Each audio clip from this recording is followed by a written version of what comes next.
Hoje nós vamos falar sobre uma decisão do STF que gerou bastante polêmica na última semana, que foi o entendimento adotado no sentido de que a Lei Maria da Penha, que é uma lei criada para proteger a mulher em situação de violência doméstica e familiar, também deve ser aplicada a homens que sejam homossexuais e estejam vivendo uma relação homoafetiva. A gente vai entender direitinho o que foi esse julgamento, a gente vai analisar aqui o voto do ministro Alexandre de Moraes, que foi o relator. Ainda não é o acórdão final, porque não foi publicada ainda essa decisão, mas é o voto que foi para o plenário virtual e a gente vai analisar então esse voto que ainda pode ser alterado, pode ser incluído lá outros fundamentos, mas o fundamento principal foi um que a gente vai ver aqui junto. E eu já adianto a minha opinião de que essa decisão, que foi unânime, poderia ter sido correta se ela tivesse ido por um outro fundamento, que foi inclusive o fundamento que eu achei que ia ser utilizado quando eu estava lendo esse voto pela primeira vez para poder gravar aqui o vídeo. E aí, quando chegou no fundamento que foi efetivamente utilizado, eu falei, pera, eu estranhei, porque eu pensei, esse fundamento pode ter sido com o intuito de proteção, realmente, de pessoas em situação de vulnerabilidade, de minorias. Então, o intuito pode ter sido esse, mas o fundamento que foi utilizado acaba demonstrando, ressaltando um preconceito que existe contra casais de homens, contra casais do mesmo sexo masculino. E você vai entender por que eu cheguei nessa conclusão. Tá? Então vamos aqui para a análise dessa decisão. É um voto curto, o vídeo vai ser rápido. Então fica comigo que você vai entender como esse caso chegou lá no STF e qual foi então o fundamento para esse entendimento adotado pelo ministro Alexandre de Moraes, com o qual todos os demais ministros concordaram, porque, como eu disse, foi unânime o resultado. Para quem não me conhece, meu nome é Michelle, eu sou advogada, mestre em Direito pela PUC-SP e doutoranda pela FADISP. Aqui no canal a gente analisa os precedentes judiciais, e como eu sempre falo, não basta a gente saber o que diz a lei escrita, a gente precisa saber como ela está sendo interpretada pelos nossos tribunais para garantir segurança jurídica, igualdade e legalidade.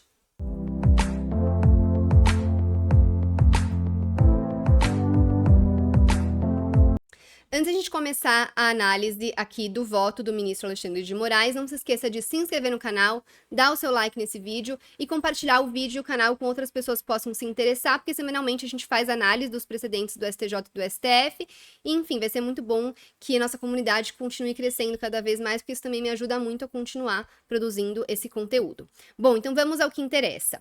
Esse caso chegou lá no STF por meio de um mandado de injunção coletivo impetrado pela Associação Brasileira de Famílias Homotransafetivas em face de alegada omissão legislativa atribuída ao Congresso Nacional relativamente à edição de legislação específica contra a violência doméstica ou intrafamiliar que proteja homens GBTI+, bem como legislação preventiva e supressiva do controle coercitivo contra homens GBTI+, e mulheres em geral, cis hétero e LBTI+.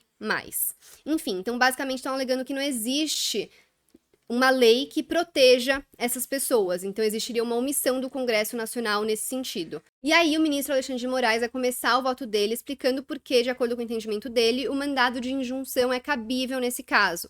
Então ele vai falar que o artigo 5º, inciso 71 da Constituição Federal, prevê que se concederá mandado de injunção sempre que a falta de norma regulamentadora torne inviável o exercício de direitos e liberdades constitucionais e das prerrogativas inerentes à nacionalidade, à soberania e à cidadania. Então, basicamente, o mandado de injunção visa combater a síndrome da inefetividade de certas normas constitucionais e ele vai fazer uma ressalva de que não é toda norma constitucional que permite o ajuizamento do mandado de injunção. As normas que permitem são aquelas normas constitucionais de eficácia limitada e que dependem de atuação normativa ulterior para garantir a sua aplicabilidade. Aí ele vai citar o artigo 226, parágrafo 8º da Constituição Federal, que assegura a assistência à família na pessoa de cada um dos que a integram, criando mecanismos para coibir a violência no âmbito de suas relações, e que não existe, então, na esfera constitucional, qualquer distinção entre os núcleos familiares, cuja proteção abarca qualquer tipo de família, independentemente de serem compostas por relações hétero ou homoafetivas. E ele vai falar que, nesse caso, a norma pretendida visa visa resguardar o direito à vida e à integridade física dos homens LGBTI+, vítimas de violência doméstica.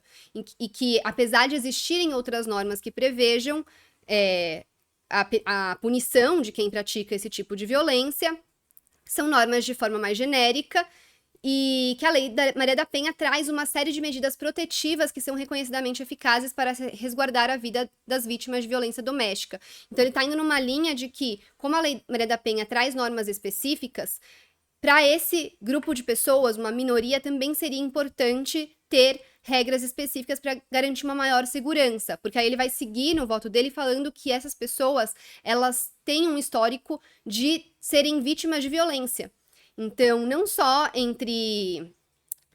na relação homossexual, mas também na própria família, pai contra filha.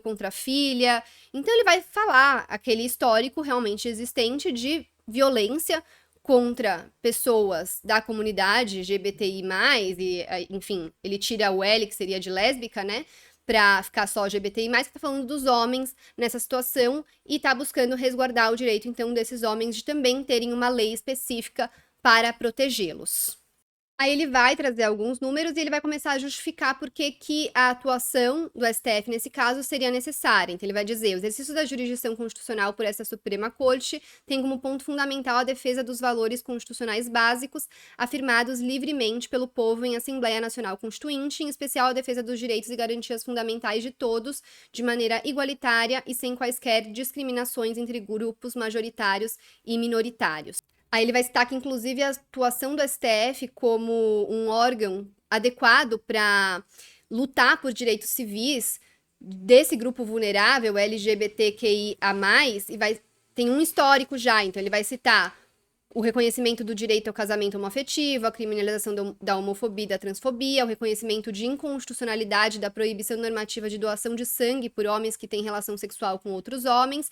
Tudo isso já foi apresentado pela Corte com o reconhecimento desses direitos, e também vai citar aqui uma ação direta de inconstitucionalidade, que a gente já analisou aqui no canal, vai aparecer aqui em cima, vou deixar também na descrição, na qual se admitiu a alteração do nome e sexo de pessoas transexuais no registro civil, independentemente da cirurgia de transgenitalização ou da realização de tratamentos hormonais ou patologizantes.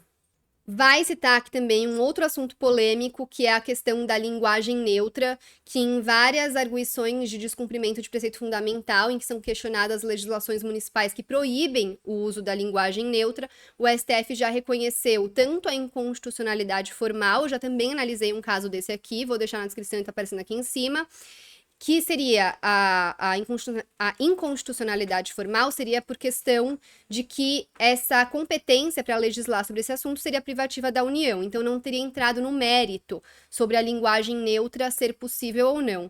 Mas ele adianta que, com relação ao entendimento dele, também existiria uma inconstitucionalidade material. Ele entende, então, que, materialmente falando, também seria incorreto proibir a linguagem neutra nas escolas. E esse é um tema bastante polêmico, a gente pode deixar para discutir num outro momento. E aí ele vai entrar aqui na questão da Lei Maria da Penha propriamente dita. Então ele vai começar falando que a violência contra a mulher, como se sabe, é histórica.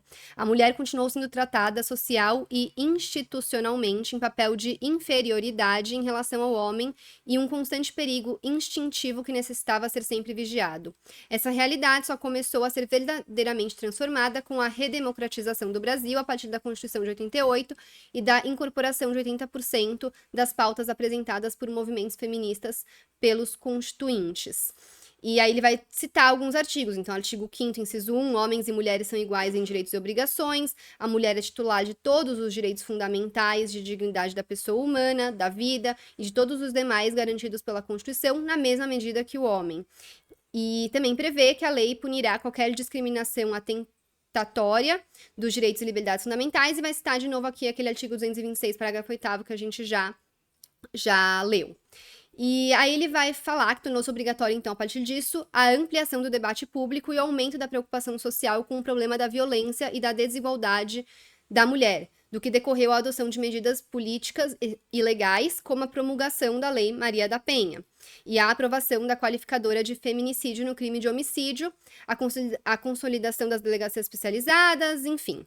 E aí que o objeto da Lei Maria da Penha é a proteção da mulher contra a agressão cometida no âmbito familiar, da unidade doméstica ou de qualquer relação íntima de afeto, de modo a alçar a violência de gênero ao patamar jurídico normativo. Então, nesse sentido, não é só a violência, pelo que eu entendo, que não é minha área também de atuação, de um homem contra uma mulher numa relação de casal.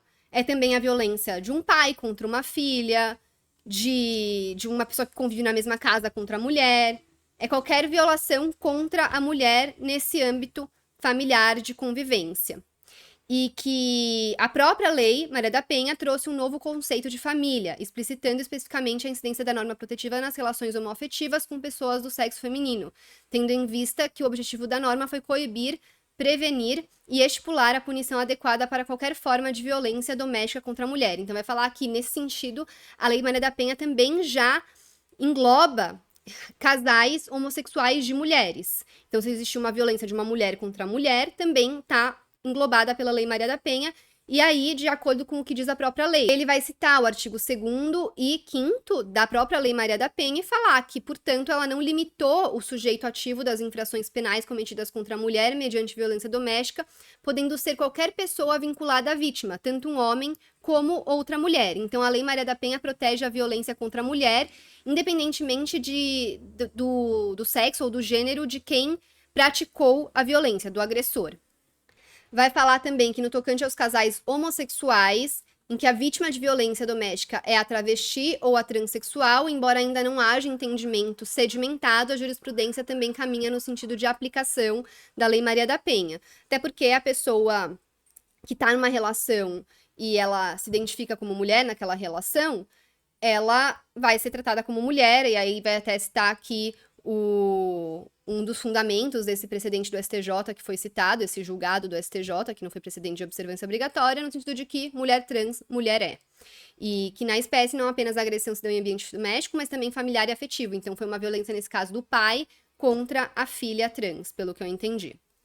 E aí ele vai entrar na questão mais polêmica, que é no que diz respeito aos homens. Ele vai falar em relação a esses casos de homens em relações homoafetivas, os tribunais ainda não compartilham desse entendimento, tendo o STJ inclusive já negado a aplicação da Lei Maria da Penha nessa situação. E é a partir de agora que vai ficar mais claro, porque eu falei que eu estava entendendo que o STF ia numa outra linha. Eu estava entendendo que o STF, nesse caso, ia falar que tanto as mulheres estando numa situação de vulnerabilidade, precisando ser mais protegidas. Os homens gays, também numa situação de vulnerabilidade, precisam ser mais protegidos, assim como trans e tudo mais. Eu achei que ele ia nessa linha, para falar que a Lei Maria da Penha teria que englobar todas essas pessoas em situação de vulnerabilidade. E aí, não só falando então do homem numa relação de casal, um homem numa relação homoafetiva com outro homem, mas também falando de uma violência de um pai contra um filho que é homossexual e etc. Eu achei que ele ia nessa linha.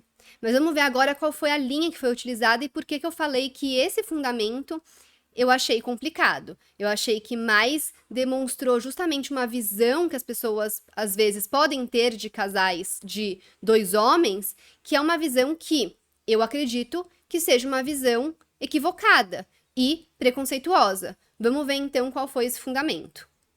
Então, o ministro Alexandre de Moraes aqui vai falar que quanto ao alcance da Lei Maria da Penha, conforme se depreende dos julgados acima, ele entende que, independentemente da orientação sexual da mulher, a proteção especial da lei vale tanto para as mulheres vítimas de violência doméstica, quanto para lésbicas, travestis e transexuais com identidade social feminina, que mantém relação de afeto em ambiente familiar, ou seja, a expressão mulher contida na lei vale tanto para o sexo feminino, quanto para o gênero feminino, já que a conformação física externa é apenas uma, mas não a única das características definidoras do gênero. Então ele está falando basicamente que a Lei Maria da Penha, quando fala em mulher, está se referindo, na verdade, ao gênero feminino e protegendo, portanto, todas as pessoas que se enquadram no gênero feminino, que se identificam no gênero feminino e que vivem suas vidas de acordo com esse gênero. E é aí que entra o fundamento que eu falei que achei bem complicado. Considerando que a Lei Maria da Penha foi editada para proteger a mulher contra a violência doméstica, a partir da compreensão de subordinação cultural da mulher na sociedade, é possível entender a incidência da norma aos casais homoafetivos do sexo masculino, se estiverem presentes fatores contextuais que insiram o homem vítima da violência na posição de subalternidade dentro da relação. Aí ele segue.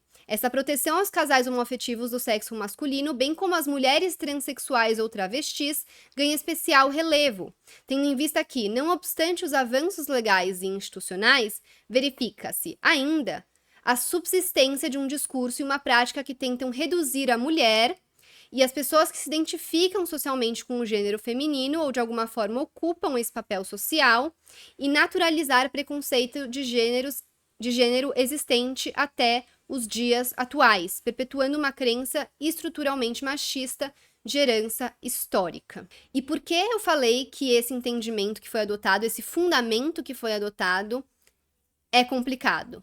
Porque, pela minha interpretação, o que eu entendi dessa parte do voto é que o ministro está falando basicamente que, numa relação homossexual entre dois homens, sempre vai existir o homem que estaria mais vinculado ao gênero masculino e existiria o outro homem que estaria mais vinculado ao gênero feminino. Como se numa relação entre dois homens sempre existisse um homem que vai ser a mulher na relação, o que não é o correto. Eu acredito que não é o correto. Numa relação entre dois homens, ambos se identificam como homens. E não necessariamente um vai ser, talvez, mais afeminado que o outro. Pode ser dois homens que não tenham essas características mais consideradas do gênero feminino. Então, esse fundamento pareceu, no meu entendimento, que foi isso que foi dito. Que sempre vai ter um homem que vai estar numa condição, na relação entre dois homens, e um deles vai estar sempre na condição de gênero feminino. E aí sim, querendo aplicar para uma relação homossexual uma questão que é relativa a um casal heterossexual, homem e mulher. E querendo trazer esse entendimento e essa visão do homem e mulher para uma relação homossexual entre dois homens, o que também ele poderia querer aplicar para uma relação entre duas mulheres. Então quer dizer que numa relação entre duas mulheres, a Lei Maria da Penha só vai se aplicar à mulher que eventualmente seja a considerada a mais feminina da relação e não a outra? Óbvio que não. Então, por isso que eu achei que o fundamento não combinou com todo o restante do voto, que estava indo no sentido da proteção das minorias, de pessoas em situação de vulnerabilidade, de serem grupos que estão sujeitos a muita violência, que tem um histórico de violência contra eles muito grande, e que por isso a Lei Maria da Penha teria que se aplicar até ser feita uma outra lei que venha a ser aplicada somente para essas situações, que não seja a Lei Maria da Penha, porque está falando de uma omissão legislativa que pode eventualmente vir a ser suprida. Então, eu achei que ia por essa linha, inclusive não só para proteger pessoas numa relação de casal homossexual, mas também para proteger homens homossexuais de violência de pai contra filho, de mãe contra filho, ou qualquer situação desse tipo, violência familiar, violência doméstica. Então, por isso que eu falei no começo do vídeo que eu achei que o fundamento não foi adequado. Poderia essa decisão ir por um outro caminho, que não foi o que foi. Vamos ver agora, depois do acórdão, quando for publicado, se vai mudar alguma coisa na fundamentação. Mas, em tese, não poderia mudar muita coisa, porque foi com essa fundamentação que os ministros debateram e concordaram, e veio a votação unânime. E foi basicamente com base nisso, então, que foi concedida a ordem para reconhecer a mora legislativa e determinar a incidência da norma protetiva da Lei Maria da Penha aos casais homoafetivos do sexo masculino e às mulheres travestis ou transexuais nas relações intrafamiliares. E tá vendo? Aqui também a mesma situação. Por que para as mulheres travestis e transexuais em todas as relações intrafamiliares e para os casais homoafetivos só nas relações de casal? Nas relações de casais homoafetivos do sexo masculino? Tá vendo? A meu ver, ficaria muito mais coerente com a fundamentação dessa situação que fosse aplicável a todas as pessoas a todos os homens homossexuais e as mulheres travestis ou transexuais nas relações intrafamiliares, em todas as relações. Porque aí sim estaria buscando proteger essas pessoas da violência doméstica de forma ampla. Bom, esse então foi o vídeo de hoje, a nossa análise. Espero que você tenha entendido, que tenha gostado da análise. Se ficou com quaisquer dúvidas, deixa aqui nos comentários. Deixa aqui também sua opinião, se você concorda com essa decisão, se você concorda com o fundamento que foi utilizado ou não e por quê. Vamos ampliar esse debate. Aqui também fala a questão da linguagem neutra, que a gente pode deixar para debater em outro momento, mas que foi abordada aí no voto do ministro Alexandre de Moraes, que ele trouxe como exemplo. E é isso, não deixa também aqui suas sugestões de outros precedentes para eu analisar por aqui, seus comentários, críticas, enfim. E não deixe de novo de se inscrever no canal, dar o seu like nesse vídeo, compartilhar esse vídeo, outros vídeos e o canal com outras pessoas que possam se interessar sobre esse e todos os assuntos que a gente aborda por aqui, pra gente continuar crescendo cada vez mais nossa comunidade. E é isso. Muito obrigada e até semana que vem.